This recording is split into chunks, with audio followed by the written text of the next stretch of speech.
sekelas menteri, Raja Juli namanya, Menteri Kehutanan, tapi kelakuannya sekelas buzzer. Anies Baswedan, siapa dia? Rakyat, sama kayak yang lain, sama ratusan juta rakyat Indonesia, tapi dia komentarin dengan cara-cara level yang sangat norak gitu. Jadi Anies Baswedan bicara di UGM, kemudian dianggap bahwa ini bukan tempatnya untuk menyindir-nyindir. Masa seorang Raja Juli masih kepanasan sama rakyat yang bernama Anies Baswedan, tidak punya apa-apa dia, Anda punya segalanya, Raja Juli. Padahal Anda ini seorang menteri, Anies itu bukan siapa-siapa raja. Oh, namanya raja lagi ya, luar biasa. Ya habislah. Anda tidak perlu harusnya posting-posting begini. Level menteri itu tidak perlu mengomentarin hal-hal yang seperti ini. Tidak level gitu. Tapi dengan begini, Anda menempatkan diri bahwa saya adalah buzzer. Kan gitu. Memang kelakuan Anda ya kelakuan buzzer selama ini pun kita lihat begitu. Kan? Terutama di eranya Jokowi kan.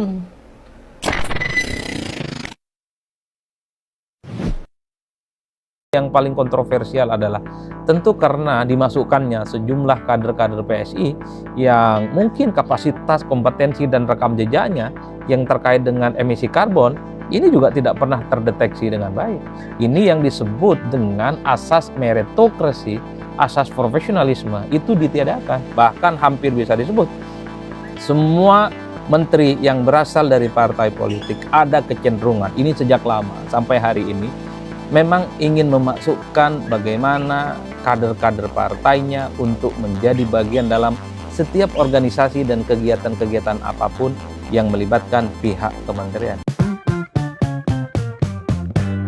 Bismillahirrahmanirrahim. Assalamualaikum warahmatullahi wabarakatuh. Kali ini saya mau bicara tentang keputusan politik kontroversial yang dibuat oleh Menteri Perhutanan yang sekaligus Sekjen PSI Raja Juli Antoni terkait dengan sejumlah kader-kader PSI yang dimasukkan dalam struktur organisasi yang disebut dengan Operation Management Office Indonesia, Forestry and Other Land Use, NET-SING 2030.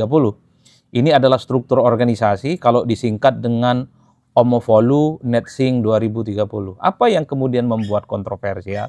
Ya tentu karena dimasukkannya sejumlah kader-kader PSI dalam struktur organisasi yang katanya ini sebagai upaya untuk mengantisipasi bagaimana persoalan dengan lingkungan hidup, khususnya strategi utama terkait dengan bagaimana keseriusan Indonesia mengurangi emisi gas rumah kaca serta mengendalikan perubahan iklim beserta dampaknya. Jadi Omofolu NET-SING inilah yang kemudian di mana struktur organisasi di dalamnya ada sejumlah kader-kader PSI yang menjadi bagian di dalamnya dengan gaji yang dinilai cukup fantastis di kisaran angka 20 sampai 50 juta. Ini yang kemudian menjadi bulan-bulanan belakangan ini karena saya kira beberapa aspek yang kemudian diperbincangkan karena tentu di tengah upaya efisiensi yang ingin dilakukan oleh pemerintah khususnya Prabowo Subianto sebagai presiden. Tapi di sejumlah kementerian ada struktur organisasi yang justru ini membengkak dan tentunya ini akan membebani APBN kita di masa-masa yang akan datang. Berbagai kalangan sudah mulai merespon ya. Misalnya politisi Golkar, Pak Firman Subagio mengatakan ini tentu layak untuk dijelaskan kepada publik ya. Soal masuknya sejumlah kader PSI dalam struktur Volunet SING 2030 itu didasarkan atas apa? Bukankah mengurus terkait dengan emisi karbon ya supaya bagaimana terkait dengan lingkungan hidup di masa yang akan datang, terkait dengan perhutanan di masa-masa yang akan datang. Itu mestinya harus didasarkan atas kapasitas, kompetensi dan kemampuan serta rekam jejak yang memadai. Bukan didasarkan atas misalnya kesamaan partai, bukan hanya didasarkan atas kesamaan-kesamaan kepentingan politik. Sejumlah pihak sudah mulai bereaksi. Salah satunya muncul dari politisi Golkar itu. Yang kedua misalnya kita juga bisa melihat bagaimana Wakil Ketua Komisi 4 Alek Indra Lukman juga mempertanyakan soal komposisi dari tim yang disebut dengan Volunet SING 2030 ini. Inilah yang kemudian menurut saya menimbulkan kegaduhan-kegaduhan dan kontroversi yang tidak berkesudahan hingga saat ini. Wajar kalau kemudian kita melihat di netizen, di pembicaraan penjaraan di media sosial, Menteri Perhutanan Pak Roger Juli Antoni termasuk PSI adalah pihak-pihak yang paling banyak dimention, paling banyak dibully, dan bahkan kemudian dikata-katai dengan bahasa-bahasa yang cukup sarkastik. Inilah yang kemudian menurut saya ada sesuatu yang paradok. Satu sisi pemerintah sedang ingin melakukan efisiensi, tapi pada saat yang bersamaan kita melihat bagaimana struktur volume net sync 2030 ini justru membengkakkan anggaran dengan adanya rekrutmen anggota-anggota baru. Nah, yang kedua yang paling kontroversial adalah tentu karena dimasukkannya sejumlah kader-kader PSI yang mungkin kapasitas, kompetensi, dan rekam jejaknya yang terkait dengan emisi karbon ini juga tidak pernah terdeteksi dengan baik. Ini yang disebut dengan asas meritokrasi, asas profesionalisme itu ditiadakan. Wajar kalau kemudian hal-hal yang sifatnya kontroversial sampai hari ini diperguncingkan. Termasuk juga yang ketiga soal membengkaknya anggaran. Ini adalah 3 variabel yang per hari ini justru membuat bagaimana Menteri Perhutanan Pak Raja Juli yang juga notabene-nya adalah Sekjen PSI menjadi sasaran yang kemudian dibuat bagaimana di pembicaraan-pembicaraan media sosial itu babak belur. Nah, yang agak sedikit menurut saya cukup agak sedikit kontroversial lainnya adalah ketika Pak Raja Juli itu mengatakan bahwa persoalan volume net sync itu anggarannya tidak menggunakan APBN. Ini justru menimbulkan kecurigaan baru. Karena publik tahu kok bahwa semua pengelolaan keuangan yang terkait dengan kementerian ataupun lembaga itu bersumber dari APBN. Bagaimana mungkin kalau volume net sync ini misalnya ada sponsor dari pihak luar, itu kan tentu tidak masuk akal. Karena semua anggaran apapun terkait dengan kegiatan-kegiatan yang ada di kementerian dan lembaga itu strukturnya dari APBN, bukan dari tempat yang lain. Oleh karena itu, APBN itu bersumber dari pendapatan negara, termasuk hutang ataupun hibah, yang kemudian donornya itu adalah berasal dari uang rakyat dan berasal dari uang negara. Justru ini agak sedikit mencurigakan kalau anggaran kementerian itu dibiayai oleh pihak-pihak sponsor, dibiayai oleh pihak-pihak eksternal dari kementerian. Ini bisa masuk gratifikasi. Ini bisa masuk dalam kategori suap yang mestinya harus hati-hati.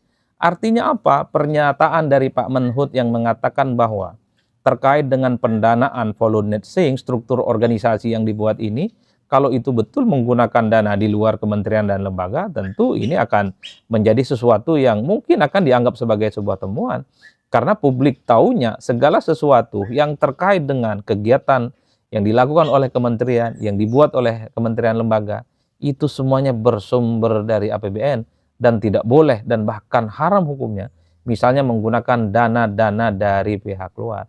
Oleh karena itu, sikap dan respon dari Pak Menhut, Pak Raja Juli, yang mengatakan bahwa pendanaan volume net sync, organisasi volume net sync 2030 ini yang berasal dari pihak luar, itulah yang kemudian menambah bagaimana perbincangan terkait dengan struktur organisasi baru di Kementerian Perhutanan sampai hari ini, itu sangat luar biasa gaduh dan menimbulkan kontroversi yang tidak berkesudahan. Jadi dalam konteks itulah yang ingin saya simpulkan adalah kenapa kemudian Menteri Perhutanan ini jadi bully-bulian? Ya karena ini sangat paradok dan kontraproduktif dengan upaya efisiensi yang ingin dilakukan oleh Prabowo Subianto.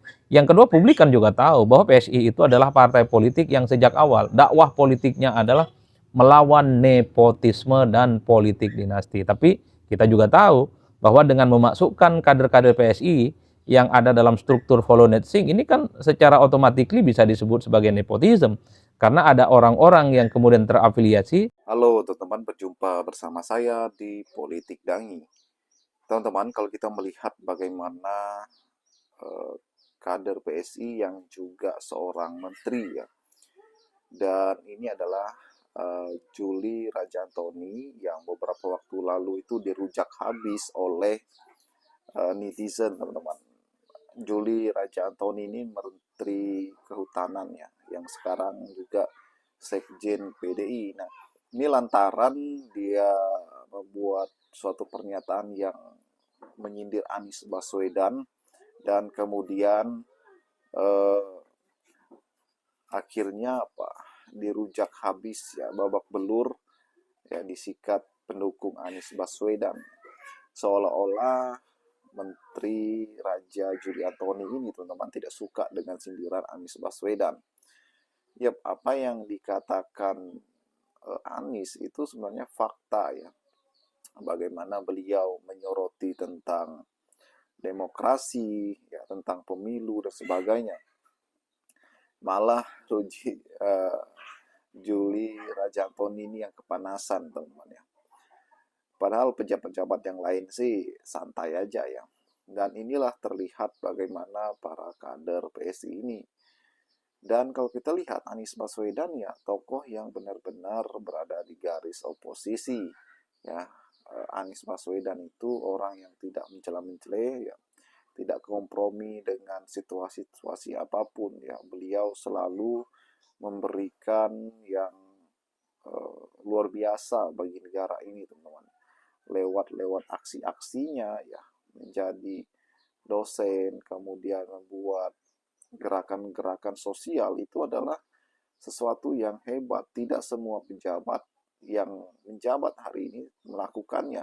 Mungkin saja mereka itu hanya pengusaha yang mencari keuntungan ya. Anies Baswedan malah memberikan yang terbaik bagi bangsa negara ini. Bagaimana menurut kalian?